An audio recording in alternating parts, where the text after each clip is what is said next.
આજની દુનિયામાં વ્યક્તિનું જીવન ફક્ત થોડી ક્લિક્સમાં બરબાદ થઈ શકે છે.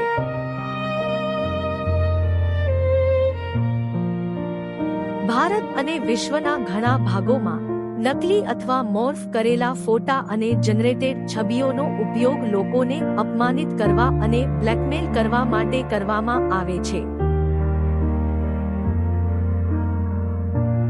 આનાથી કેટલાક લોકો ઊંડા હતાશા અને આત્મહત્યા તરફ પણ દોરી ગયા છે. ફરીદાબાદમાં એક 19 વર્ષીય વિદ્યાર્થીએ આત્મહત્યા કરી હોવાનું કહેવાય છે કારણ કે તેને ધમકી આપવામાં આવી હતી કે તે પોતાની અને તેની બહેનોની અશ્લીલ મોર્ફ કરેલા છબીઓ બનાવીને જો પૈસા ન આપે તો તેને ફેલાવી દેશે.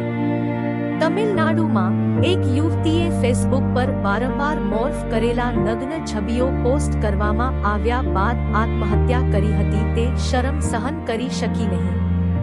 નકલી છબી અથવા ફોરવર્ડ કરેલો સંદેશ એક તીક્ષ્ણ છરી જેવો હતો જેણે તેના જીવનમાં સીધો ઘા કર્યો હતો. તે એવી દુનિયામાં છે જ્યાં ગોસ્પેલ આપણને સંત જોસેફ તરફ દોરી જાય છે.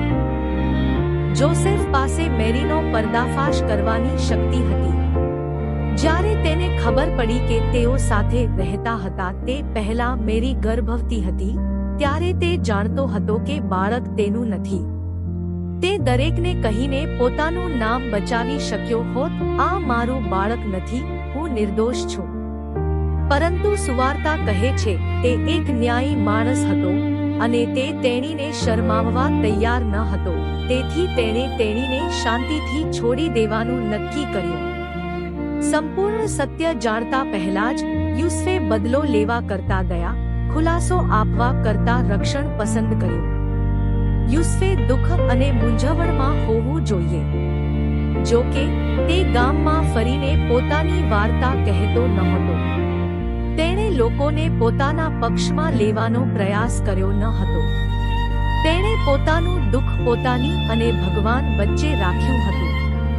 તે શાંતિથી પાછળ હટવા તૈયાર હતો જેથી મેરી જાહેર ગપસપમાં ન ખેંચાય. જ્યારે આપણી દુનિયા શબ્દો અને પડદા દ્વારા ખુલ્લી પડે છે ત્યારે યુસુફે પોતાનું મોં બંધ રાખ્યું અને મેરીના સારા નામનું રક્ષણ કર્યું. આ આપણા રોજિંદા જીવનનો સ્પષ્ટ અરીસો છે. ઘરે શું આપણે આપણા પતિ કે પત્નીના દોષો બીજાઓ સાથે શેર કરીએ છીએ? શું